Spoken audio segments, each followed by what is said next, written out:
Hola, soy Natalia Rodríguez, esto es Derecho Internacional Público y esta es el video sobre sujetos y capacidades, la tercera parte. Bueno, hoy vamos a hablar un poquito de los individuos como sujetos del derecho internacional público. Si bien vamos a ver esto más en detalle, sobre todo cuando veamos la Corte Penal Internacional, pues lo que hay que decir aquí es que antes del siglo XX el dogma era que el individuo era el objeto del derecho internacional, más no su sujeto. ¿Esto qué quiere decir?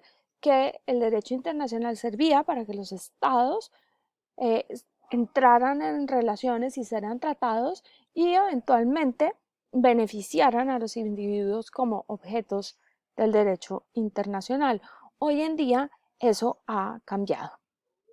Desde la Primera Guerra Mundial, la comunidad de naciones ha venido reconociendo que hay una necesidad de salvaguardar los derechos de los individuos.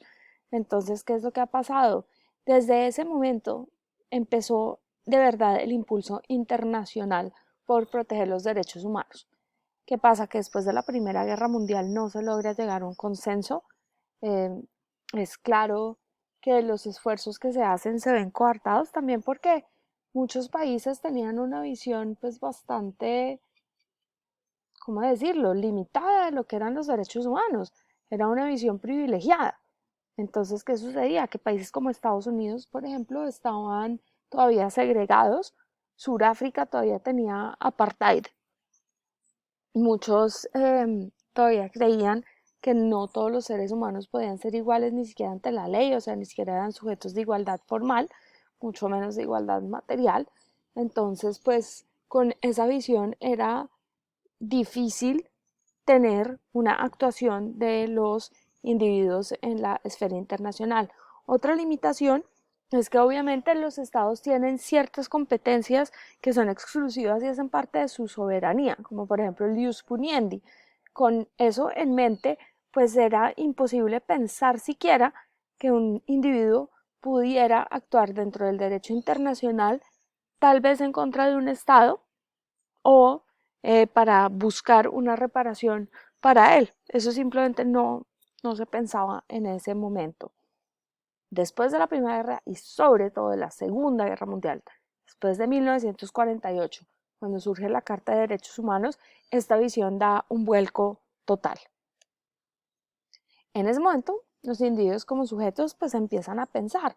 Hay ya varios sectores de la doctrina que empiezan a abogar por que lo fueran, sobre todo pues por ser sujetos de derechos humanos, como les digo.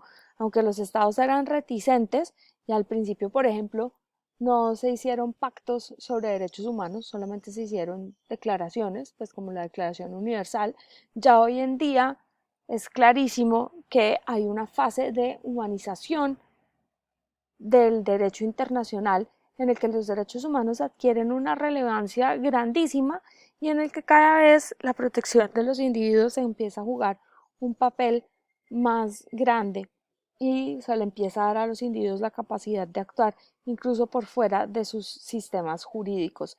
Este es el caso, por ejemplo, del sistema interamericano, en el que los individuos pueden acudir a la Comisión y a la Corte Interamericanas a pedir que haya ciertas reparaciones de los estados para pues, eventos que les han sucedido.